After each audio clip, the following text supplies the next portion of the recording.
İç içe geçmiş iki halka işaretinin kaya yan yüzeyinde olması durumunda bir sınır ya da geçiş yeri temsil edilir. Böylesi bir durumda merkezdeki halka istikameti yön verir. Bu yönde üçüncü bir halka işareti bulunursa ve bu halka işareti gökyüzüne bakar şekilde kabartma ise bulunan tüm işaretler zemin altındaki bir yerin korunduğunu gösterir.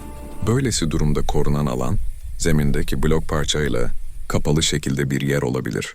Yüzey araştırmalarında zemine paralel blok olup olmadığı ve bu bloğun kesme olup olmadığı kontrol edilmelidir.